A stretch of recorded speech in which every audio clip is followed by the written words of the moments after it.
프랑스의 수학자이자 철학자였던 블레즈 파스칼은 1662년 39살의 나이로 세상을 떠났습니다.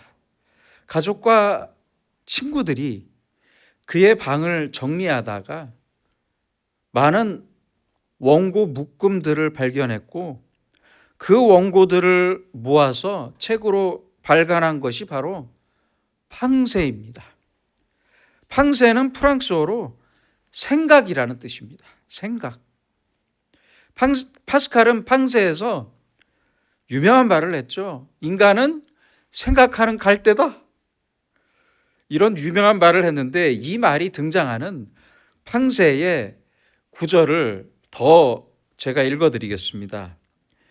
인간은 자연에서 가장 연약한 한 줄기 갈대일 뿐이다. 그러나 그는 생각하는 갈대이다. 우리의 모든 존엄성은 사유로 이루어져 있다. 우리가 스스로를 높여야 하는 것은 여기서부터이지 우리가 채울 수 없는 공간과 시간에서가 아니다. 그러니 올바르게 사유하도록 힘쓰자. 이것이 곧 도덕의 원리이다. 이렇게 말했습니다. 파스칼은 인간의 가치와 의미가 생각하는 것에 있음을, 우리 인간의 가치와 의미가 생각하는 것에 있음을 분명히 말해주고 있습니다. 옳은 말입니다. 생각하는 사람이 사람입니다. 바꿔 말하면 아무 생각이 없다면, 아무런 생각도 하지 않는다면 인간이 아닙니다. 또한 생각하는 수준이, 그 수준이 인간의 수준을 결정짓습니다. 생각이 크다면 그는 큰 사람입니다. 키나 몸무게가 크거나 많이 나간다고 해서 그 사람의 인격이 크거나 무거운 것이 아닙니다. 절대 그렇지 않습니다. 신분이 귀하다고 해서 그 사람이 귀한 사람이 되는 것이 아니라 그 생각이 깨끗한 사람이 귀한 사람입니다. 아무리 신분이 높아도 그 생각이 천하다면 별것 아닌 사람입니다. 그런 사람들 많잖아요. 뉴스에서 우리 많이 보고 살잖아요. 그러므로 파스칼의 말처럼 사람의 정의와 가치 평가의 기준은 지금 무엇을 생각하느냐에 달려 있습니다.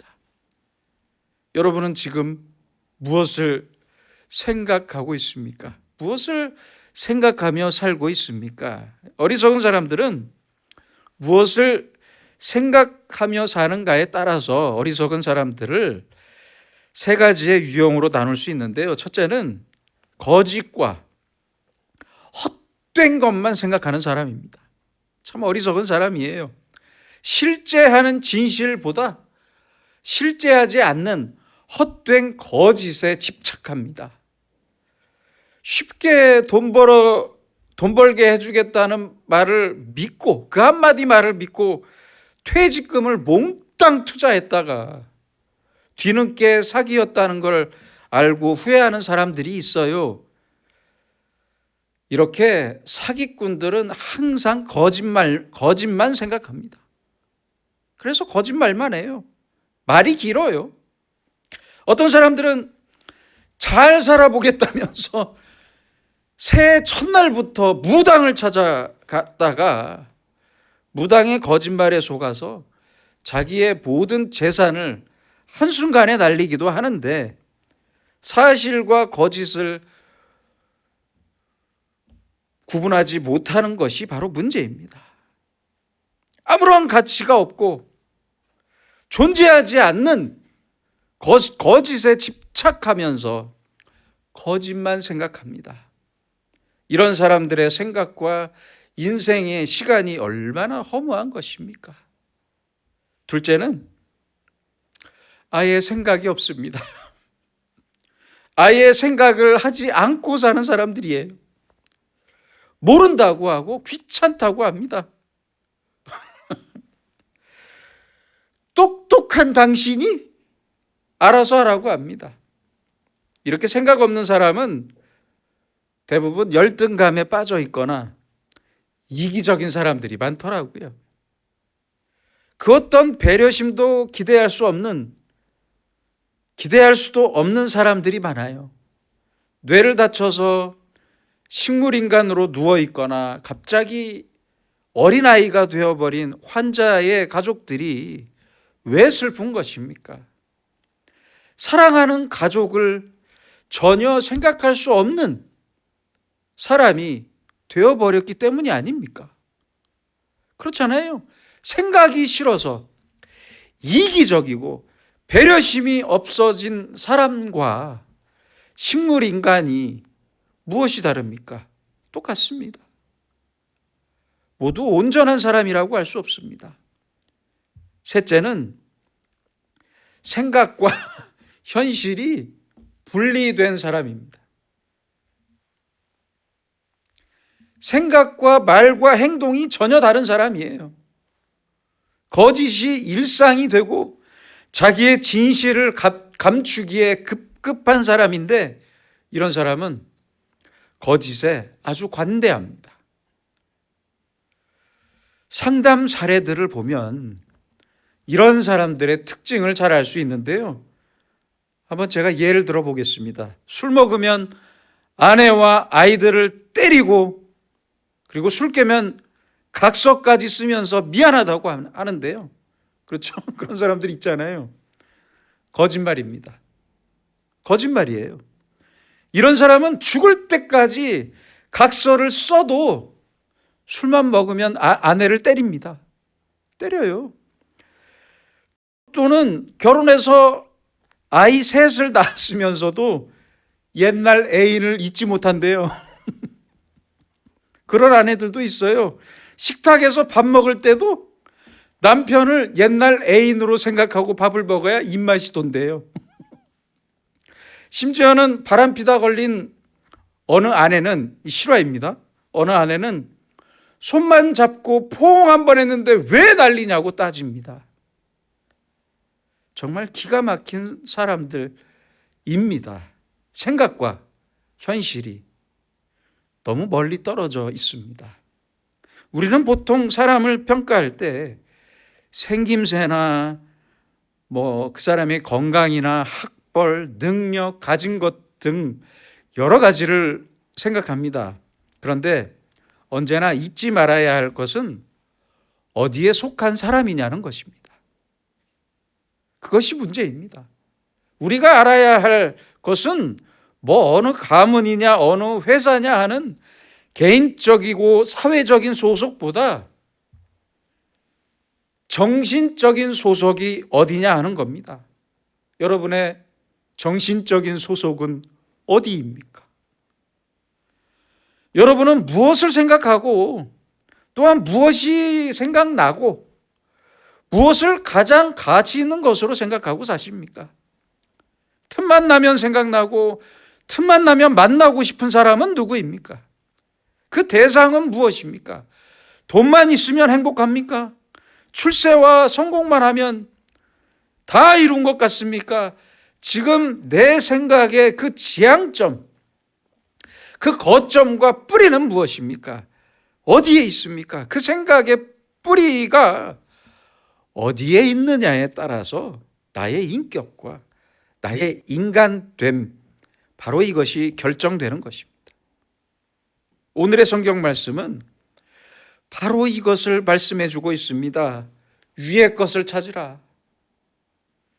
땅의 것을 생각하지 말고 위의 것을 생각해라. 제발 위의 것을 생각하고 살아라.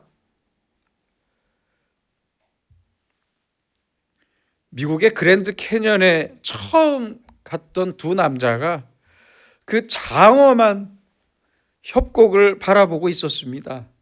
한 남자가 이것은 하나님께서 하신 일이야. 너무 놀라운 광경이다. 너무 놀라운 곳이다. 이렇게 탄성을 질렀습니다. 그러자 다른 남자가 계곡 절벽으로 침을 뱉으면서 말합니다. 내 침이 이렇게 멀리 날아간 건 처음이야. 두 사람은 똑같은 곳에서 전혀 다른 정반대의 생각을 하고 있습니다. 여름철 장마 때문에 집에 비가 새자 한 남자가 높은 사다리를 가지고 지붕에 올라갑니다. 그걸 보던 어린 아들도 졸라서 사다리를 올라가는데 아버지가 참 튼튼하시죠? 아버지가 말합니다. 아래를 보지 말고 위만 봐라. 아빠만 보면서 천천히 올라와라. 그런데 아들은 중간쯤에서 아래를 봤어요. 아래를. 그랬더니 겁이 납니다. 다리가 떨리고 불안합니다. 그 모습을 보고 아버지가 다시 소리칩니다. 아빠만 봐라. 아빠만. 다른 건 쳐다보지 말고 위만 봐라. 아들은 아버지의 말대로 위에 아빠만 바라보면서 무사히 올라갔습니다. 여러분, 우리도 위를 봅시다. 위를. 앞뒤가 막혔고 양옆이 막혀버렸습니까? 갇혀버렸습니까? 그럼 위를 봅시다. 위를. 거기에 길이 있습니다. 아니, 거기에만 길이 있습니다. 왜요? 3절입니다. 이는 너희는 죽었고 우리의 옛사람 지금까지의 나는 이미 죽었습니다. 그래서 우리의 생명은 어쩔 수 없어요. 이제 위에 있습니다. 오직 위에만 내 생명이 달려 있습니다. 그러면 위의 것은 무엇이고 땅의 것은 무엇입니까? 이 말들은 대단히 상징적인 단어이면서 신학적으로 아주 중요한 의미가 있습니다. 땅은 곧 세상입니다. 바울은 5절에서 땅에 있는 지체를 죽이라고 가르칩니다. 땅에 있는 지체는 무엇입니까? 음란과 부정과 사욕과 악한 정욕과 탐심, 즉 우상숭배입니다. 이런 것들에 대한 생각까지 모두 땅의 것입니다. 땅의 것. 바로 이러한 땅의 것에 대해서 너희가 이미 죽었다는 말씀입니다. 죽었다는 표현은 관계의 단절을 의미합니다. 이미 죽었기 때문에 이제 아무런 관계를 맺을 수가 없어요. 관계가 남아있을 수가 없어요. 땅의 것에 대한 아무런 관계도 기대도 이념도 생각도 없습니다. 없어야 합니다. 완전히 죽었습니다. 그러므로 땅의 것을 쫓는 세상 사람들처럼 가지고 누리면서 그 생각의 뿌리가 똑같다면 그리스도인이라고 할 수 없습니다. 어떻게 그리스도인이 되겠습니까? 이제 우리는 그리스도인인 우리는 땅의 것, 땅에 대해서 이미 죽었고 무감각한 사람들입니다. 감각도 없어야 돼요. 바로 이것이 땅에 대하여 죽었다는 의미입니다. 반대로 위의 것은 영원한 미래의 것, 약속된 미래와 하늘나라에 속한 것을 말합니다. 그러나 이 위의 것은 단순히 그리고 무조건 형이상학적이고 정신적인 것만을 말하는 게 아닙니다. 그런 것만 뜻하는 게 아닙니다. 저 미래의 현실을 말해주는 것입니다. 현실. 죽음이 허상이나 추상이 아닌 현실인 것처럼, 인간의 현실인 것처럼 우리가 미래에 마주할 위의 것, 이것은 대단히 구체적인 것이고 실체적인 것이고 내가 있어야 할 분명한 현실입니다. 내가 마주보게 될 현실입니다. 생각해 보세요. 지금 내 손에 있는 돈이 내 것입니까? 내 통장에, 내 계좌에 돈이 있다고 그게 내 것입니까? 지금 내가 누리는 권세와 명예가 영원한 것입니까? 아닙니다. 전부 다 죽으면 끝입니다. 없어집니다. 다 이 땅에 두고 가야 할 것들입니다. 하지만 나의 죽음은 분명한 사실이며 내게 반드시 찾아올 현실입니다. 죽음과 동시에 내가 마주하게 될 하늘나라에 대한 문제는 지금 내 손에 있는 돈이나 명예나 가족이나 남편이나 아내보다 내 자식들보다 훨씬 더 심각한 현실이며 절박한 문제입니다. 그렇습니다. 최우선적인 문제입니다. 최우선적인 현실이에요. 그래서 오늘 바울이 가르치는 위의 것을 생각하라는 말씀은 곧 내가 떠나야 할 세상의 것이 아니라, 이 세상의 것이 아니라 내가 반드시 마주할 현실적인 문제, 하늘나라의 문제를 생각하라는 것입니다. 다시 말하면 내가 지금 서 있고 만지고 누리며 사는 이 세상은 곧 얼마 후에 반드시 사라질 신기루 같은 곳이기에 오히려 더 추상적이고 더 비현실적인 공간이라는 뜻입니다. 지금 이 세상이 더 비현실적인 곳이라는 뜻이에요. 동의하십니까? 반대로 반드시 찾아올 죽음과 함께 마주할 저 하늘나라는 내가 영원히 마주할 현실이고, 그래서 훨씬 더 실존적이고 더 현실적인 공간이라는 말씀입니다. 그러므로 우리는 지금 이 땅에 살고 있지만 우리의 뜻과 우리의 생각과 우리의 목적, 우리의 모든 지향점이 반드시 위에 속한 것이어야만 합니다. 내 마음도, 내 소망도, 내 자랑도, 내 기쁨도, 행복도 모두 이곳이 아니라 위에 있어야만 합니다. 예수 그리스도가 보일 때까지 위를 바라봐야 합니다. 위의 것을 향하고 찾는 그 간절함의 끝에 예수님께서는 반드시 서 계실 것이고 반드시 나를 만나 주실 것입니다. 또한 예수님을 만나는 동시에 예수 그리스도 안에 있는 나 자신을 만나게 될 것입니다. 3절입니다. 너희 생명이 그리스도와 함께 하나님 안에 감추어졌음이라. 이 말씀은 대단히 신비롭고 동시에 대단히 현실적인 말씀이고 현실적인 만남을 뜻하는 말씀입니다. 수많은 고통과 슬픔에 찌든 이 세상의 인생길 끝에 만나게 될 예수 그리스도 안에 있는 나, 구원받고 사랑받는 아름다운 나, 예수 그리스도 안에 신비롭게 감추어진 나를 만나야 합니다. 그러므로 위의 것을 찾으라, 위의 것을 생각하라, 이렇게 말씀하시는 거예요. 마치 결혼을 앞둔 신부가 사랑하는 신랑을 찾는 것처럼 생각하고 찾으라는 말씀입니다.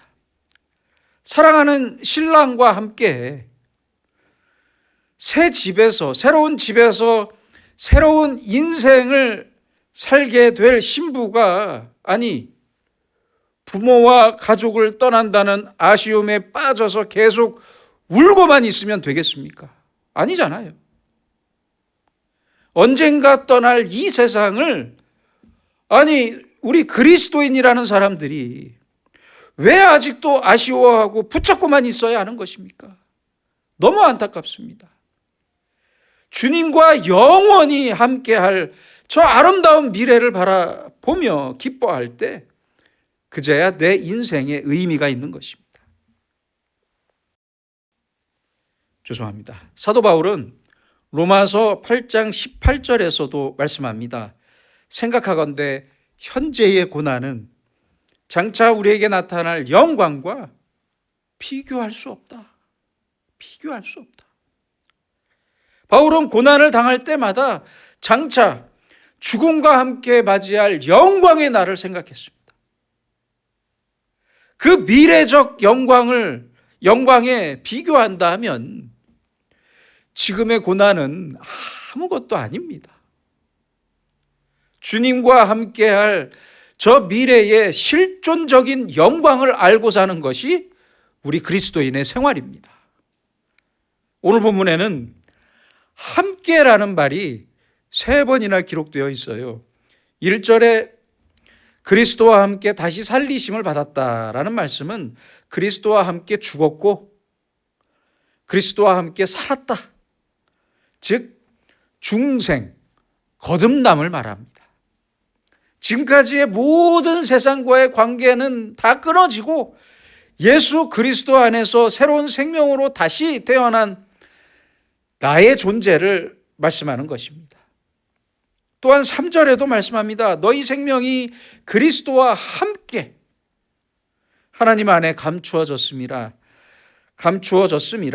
하나님 안에 감추어진 지금을 살아가는 하늘에 속한 현재의 나를 말합니다. 내가 하나님 안에 있어요. 지금 있다는 얘기예요.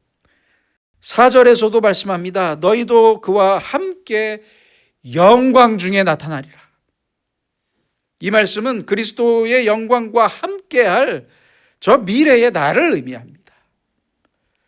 우리는 모두 언제나 위의 것, 하늘과 미래의 영광에 속한 나의 존재성을 분명히 알아야 하고 그렇게 알고 오늘을 살아야 합니다. 올림픽을 준비하는 선수들처럼 금메달의 영광을 위해 아주 혹독한 훈련을 인내하면서 끝까지 최선을 다하고 그렇게 살면서 영광을 얻어야겠습니다. 그 영광이 순간적이고 우연한 일입니까? 아닙니다. 그렇지 않잖아요. 수많은 고통을 이긴 땀과 인내로 이루어지는 영광입니다.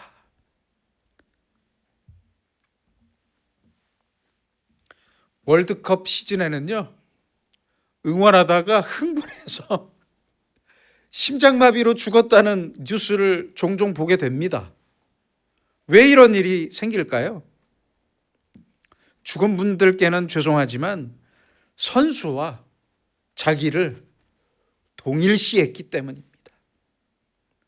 동일시했어요. identify. 선수와 하나가 되었기 때문입니다. 하나가 되었습니다. 하나가. 저가 죽으면 나도 죽고, 저가 살면 나도 살고, 저가 영광을 누리면 나도 영광을 누리는 것입니다. 저와 내가 운명 동일체가 되었습니다. 우리에게도 그리스도의 십자가가 나의 십자가입니다. 예수님의 부활이 나의 부활입니다. 그리스도의 영광이 나의 영광입니다. 바로 이것이 그리스도인의 존재적 동일성입니다. 그러므로 땅의 것을 생각하지 말고 위의 것을 생각하라고 말씀하시는 겁니다. 그런데 사실 그렇습니다. 땅은 하늘에 속한 것입니다. 그렇잖아요. 원래부터 하늘에 속해 있었어요. 하늘을 떠난 땅은 생각할 수 없습니다. 있을 수가 없어요. 이 사실을 잊지 마시기 바랍니다. 그래서 땅에 생긴 문제는 땅에서만 풀 수 있는 것이 아닙니다. 농사를 생각해 보세요. 땅에 씨를 뿌리고 땅에서 농사를 짓습니다. 그러나 하늘에서 주는 햇빛과 비가 있어야만 합니다. 햇빛과 비는 하늘에서 주는 것이잖아요. 위의 것이 땅의 것을 아름답게 성장시킵니다. 그러므로 땅은 하늘에 속한 것이 맞습니다. 부부싸움을 생각해 보세요. 이 싸움의 원인이 두 사람만의 문제입니까?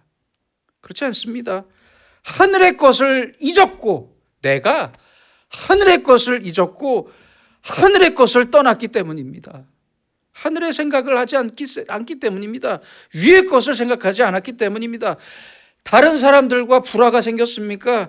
이것은 저 사람과 나만의, 저 사람과 나만의 문제가 아닙니다. 내가 하나님의 진리를 떠났기 때문입니다.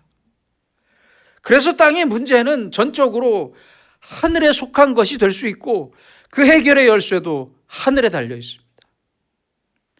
인간의 모든 관계와 모든 문제가 결국은 하늘에 속한 것입니다. 그러므로 우리는 언제나 위의 것을 생각해야 합니다. 위의 것을 먼저 찾아야 합니다. 모든 관계와 모든 문제 속에서 위의 것을 먼저 생각해야 해요. 위의 것을 먼저 찾아야 합니다. 땅만 사랑하고 땅의 것으로만 만족을 얻는 사람은 반드시 언젠가 하늘을 잃고 맙니다. 하늘을 잊게 돼 있습니다. 잃어버리고 맙니다. 그러나 하늘을 먼저 생각하고 하늘의 뜻을 따르며 하늘을 향하는 사람은 땅도 얻을 수가 있습니다. 바로 이것이 바울이 말씀하는 진리입니다. 땅에만 속한 사람, 땅만 생각하는 세상 사람들은 하늘에 속한 사람들을 반드시 조롱합니다. 조롱해요. 그게 인지상정이에요. 오순절에 성령의 임재를 받은 사람들에게 세상 사람들은 말합니다. 어떤 이들은 조롱하여 이르되 그들이 세술에 취하였다. 바울을 재판하던 베스도 총독도 바울에게 말합니다. 바울아, 내가 미쳤도다. 내 많은 학문이 너를 미치게 한다. 이렇게 조롱했어요. 그뿐입니까? 같은 조롱과 모욕을 당하시던 예수님은 이 땅에 사실 때 항상 하늘을 생각하셨습니다. 심령이 가난한 자는 복이 있다. 그래서 천국이 그들의 것입니다. 의를 위하여 핍박을 받은 자는 복이 있다. 천국이 그들의 것입니다. 예수님은 하늘과 땅의 주인이십니다. 그러므로 우리도 위의 것을 먼저 생각하고 먼저 찾읍시다.